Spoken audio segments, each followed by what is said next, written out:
O que a Bíblia ensina sobre perdão? Queridos irmãos e irmãs, que a paz do Senhor esteja com todos vocês.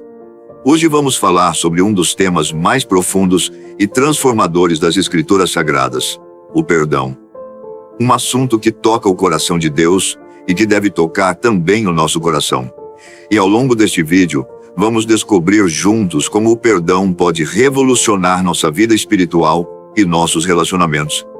Imaginem comigo a seguinte situação. Você está dirigindo para o trabalho em uma manhã comum, quando outro motorista corta sua frente de maneira perigosa, quase causando um acidente. Seu primeiro impulso é a raiva, a indignação. O coração dispara, as mãos apertam o volante e pensamentos de revolta invadem sua mente. Mas e se eu dissesse que esse momento pode ser uma oportunidade de praticar um dos ensinamentos mais poderosos de Jesus? E se, em vez de reagir com raiva, pudéssemos transformar esse momento em uma oportunidade de crescimento espiritual? O perdão não é apenas um conceito abstrato nas Escrituras. É o próprio fundamento do plano de salvação de Deus para a humanidade. Quando Jesus estava pregado na cruz, em meio à dor indescritível e à humilhação, suas palavras foram: Pai, perdoa-lhes porque não sabem o que fazem. Lucas 23, 34. Este é o exemplo máximo do verdadeiro perdão. Em seu momento de maior sofrimento, Jesus não apenas ensinou sobre o perdão, ele o praticou de maneira radical e transformadora. Vamos mergulhar mais fundo no significado bíblico do perdão. A palavra hebraica para perdão, salash, carrega o significado de levantar ou remover um fardo. Imagine alguém carregando uma pesada mochila nas costas. O perdão é como remover esse peso, permitindo que a pessoa caminhe livremente novamente. No grego do Novo Testamento, afieme significa deixar ir ou mandar embora. É como abrir a porta de uma gaiola e permitir que o pássaro voe para a liberdade. Percebam como essas definições nos mostram que o perdão é, na verdade, um ato de libertação, tanto para quem perdoa quanto para quem é perdoado. A Bíblia está repleta de histórias poderosas sobre perdão. Permitam-me compartilhar com vocês a história de José, filho de Jacó. Vendido como escravo pelos próprios irmãos, traído, caluniado e preso injustamente. Passou anos no cárcere, longe de sua família, enfrentando solidão e injustiça. Mas em vez de deixar seu coração ser consumido pelo ressentimento, José manteve sua fé em Deus. Anos depois, quando teve a oportunidade de se vingar, escolheu o perdão. Em Gênesis 50:20, ele diz aos seus irmãos: Vós, na verdade, intentastes o mal contra mim, mas Deus o tornou em bem. Que exemplo extraordinário de como o perdão pode transformar uma história de traição em um testemunho de graça. E não podemos deixar de mencionar a história de Davi e Saul. Mesmo sendo perseguido injustamente por Saul, que tentou matá-lo diversas vezes, Davi escolheu perdoar. Quando teve a oportunidade de tirar a vida de Saul na caverna, ele apenas cortou a orla do manto do rei, demonstrando que escolhia a misericórdia em vez da vingança. Esta história nos ensina que o perdão é uma escolha que fazemos, mesmo quando temos todo o direito e a oportunidade de revidar. Jesus nos ensinou sobre o perdão de maneira prática, através da parábola do servo imperdoável, em Mateus 18, 21 a 35. Um servo que devia uma quantia astronômica ao seu senhor, alguns estudiosos calculam que seriam equivalentes a milhões de dólares hoje. Foi perdoado de sua dívida. No entanto, logo em seguida, este mesmo servo encontrou um conservo que lhe devia uma quantia insignificante em comparação, talvez alguns dólares, e sem misericórdia, mandou-o para a prisão. Esta parábola nos ensina uma lição profunda. Tendo sido perdoados por Deus de uma dívida impagável, nossos pecados, como poderíamos nos recusar a perdoar as ofensas muito menores que sofremos? Mas sejamos honestos, perdoar não é fácil. Quando alguém nos magoa profundamente, quando a traição vem de alguém que amamos, quando a injustiça nos atinge de maneira cruel, o perdão pode parecer impossível. É como se nosso coração gritasse por justiça, por vingança. É nestes momentos que precisamos nos lembrar das palavras de Paulo em Efésios 4:32. Antes, sede uns para com os outros benignos, misericordiosos, perdoando-vos uns aos outros, como também Deus vos perdoou em Cristo. Vou compartilhar com vocês algumas histórias reais que demonstram o poder transformador do perdão. A primeira é sobre uma mãe que perdeu seu filho único em um acidente de trânsito causado por um motorista embriagado. Durante anos, ela cultivou amargura e desejo de vingança. Sua vida estava sendo consumida pelo ódio. Sua saúde se deteriorava. Seus relacionamentos estavam sendo destruídos. Até que um dia, através da oração e da palavra de Deus, ela entendeu que precisava perdoar para ser livre. Foi um processo doloroso, mas ela conseguiu não apenas perdoar o motorista, como começou um ministério de apoio a famílias que passaram por situações semelhantes. Hoje, ela testemunha que o perdão foi o que a salvou da destruição. Outra história impressionante é a de um pastor na África que teve sua igreja queimada por extremistas. Vários membros de sua congregação foram mortos no ataque.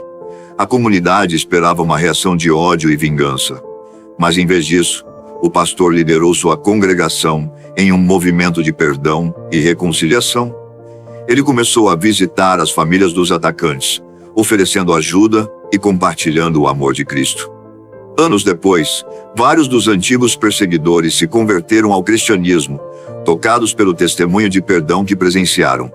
O perdão bíblico tem algumas características importantes que precisamos entender. Primeiro, o perdão é uma escolha, não um sentimento. Quando Jesus nos ordena a perdoar 70 vezes 7, Mateus 18:22, ele não está falando de emoções, mas de uma decisão consciente de nossa parte. É possível perdoar mesmo quando ainda sentimos dor, mesmo quando as emoções ainda não se acalmaram. Segundo, perdoar não significa necessariamente esquecer ou minimizar o mal sofrido. Quando Deus diz que lança nossos pecados no mar do esquecimento, Ele está usando uma metáfora para explicar que não nos condena mais por eles, não que literalmente os esquece. O perdão não nega a realidade do que aconteceu, mas escolhe não deixar que isso controle nossa vida. Terceiro, o perdão não elimina necessariamente as consequências naturais das ações. Quando Davi foi perdoado por seu pecado com Batseba, ainda assim houve consequências para suas ações. Perdoar um criminoso não significa que ele não deve cumprir sua pena. Perdoar alguém que nos traiu não significa que devemos continuar em um relacionamento tóxico. Quarto, o perdão é um processo. Assim como Pedro precisou aprender gradualmente sobre o perdão, nós também precisamos crescer nesta área. Às vezes precisamos perdoar a mesma ofensa várias vezes, até que a cura seja completa. Mas quais são os benefícios práticos do perdão em nossa vida? A ciência moderna tem confirmado o que a Bíblia já ensinava há milênios. O perdão traz benefícios físicos e emocionais impressionantes. Estudos mostram que pessoas que praticam o perdão têm menor incidência de problemas cardíacos, níveis mais baixos de ansiedade e depressão, melhor qualidade de sono, sistema imunológico mais forte, relacionamentos mais saudáveis e duradouros, maior satisfação com a vida em geral. Espiritualmente, o perdão nos mantém em comunhão com Deus. Jesus foi muito claro em Mateus 6:14-15. Porque se perdoardes aos homens as suas ofensas, também vosso Pai Celestial vos perdoará. Se, porém, não perdoardes aos homens as suas ofensas, também vosso Pai vos não perdoará as vossas ofensas. Este versículo não significa que Deus retira nossa salvação se não perdoarmos, mas indica que nossa comunhão com Ele fica prejudicada quando mantemos um coração fechado para o perdão. O perdão também nos liberta do ciclo destrutivo do ressentimento. Alguém já disse que guardar rancor é como tomar veneno esperando que a outra pessoa morra.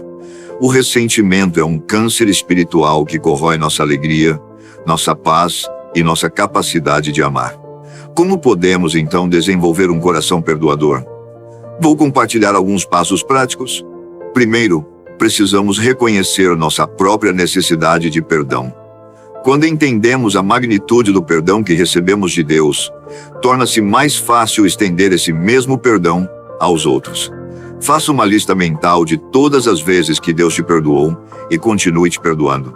Segundo, devemos orar por aqueles que nos ofenderam. Jesus nos ensinou: amai os vossos inimigos Bendizei os que vos maldizem, fazei bem aos que vos odeiam, e orai pelos que vos maltratam e vos perseguem. Mateus 5,44. É difícil manter rancor de alguém por quem oramos sinceramente. Terceiro, precisamos entregar nossa dor a Deus. Pedro nos encoraja a lançar sobre Ele toda a nossa ansiedade, porque Ele tem cuidado de nós. 1 Pedro 5,7. Deus compreende nossa dor melhor do que ninguém, e pode nos dar a força para perdoar. Quarto, devemos buscar ver a situação pela perspectiva da eternidade. Como C.S. Lewis disse, olhe para você mesmo e para aqueles que precisam do seu perdão, como almas imortais, cuja risada ou choro pode ecoar pela eternidade. Uma ferramenta prática que podemos usar é escrever uma carta de perdão, não necessariamente para enviar, mas como um exercício de libertação. Nela podemos expressar honestamente nossa dor e desapontamento, reconhecer o impacto que a ofensa teve em nossa vida, identificar quaisquer lições que aprendemos com a situação, declarar nossa decisão de perdoar e soltar, entregar a situação nas mãos de Deus. Outra prática útil é meditar em versículos sobre perdão. Alguns dos mais poderosos são Colossenses 3:13, suportando-vos uns aos outros e perdoando-vos uns aos outros, se alguém tiver queixa contra outro. Assim como Cristo vos perdoou, assim fazeis vós também. Marcos 11:25. E quando estiverdes orando, perdoai, se tendes alguma coisa contra alguém, para que vosso Pai que está nos céus vos perdoe as vossas ofensas. 1 João 1:9. Se confessarmos os nossos pecados, Ele é fiel e justo para nos perdoar os pecados e nos purificar de toda injustiça. Lembrem-se, o perdão não é um favor que fazemos aos outros, mas um presente que damos a nós mesmos. É uma chave que abre não apenas a prisão onde mantemos nosso ofensor, mas principalmente a prisão onde nos encontramos. Como alguém já disse, o perdão é libertar um prisioneiro e descobrir que o prisioneiro era você. O perdão também tem um poder evangelístico imenso. Quando perdoamos de maneira sobrenatural, as pessoas percebem que há algo diferente em nós. É uma oportunidade de testemunhar do amor de Cristo de maneira prática e poderosa. Ao concluir, quero deixar uma palavra de encorajamento. Se você está lutando para perdoar alguém hoje, saiba que não está sozinho. O mesmo Deus que nos perdoa através de Cristo está pronto para nos dar a força necessária para perdoar. Como está escrito em Filipenses 4:13, posso todas as coisas naquele que me fortalece. Talvez você esteja pensando, mas você não sabe o que fizeram comigo. É verdade, eu não sei. Mas Deus sabe, e Ele que sofreu a maior injustiça da história quando foi crucificado sendo inocente, compreende sua dor e quer te ajudar a encontrar a libertação através do perdão. Que o Senhor nos ajude a sermos cada vez mais semelhantes a Ele, desenvolvendo um coração perdoador que reflete sua graça e misericórdia. Que possamos ser instrumentos de reconciliação e cura em um mundo tão necessitado de perdão. Que a paz do Senhor esteja com todos vocês. Não se esqueçam de curtir este vídeo, se inscrever no canal e compartilhar esta mensagem com alguém que precisa ouvir sobre o poder transformador do perdão. Até o próximo vídeo.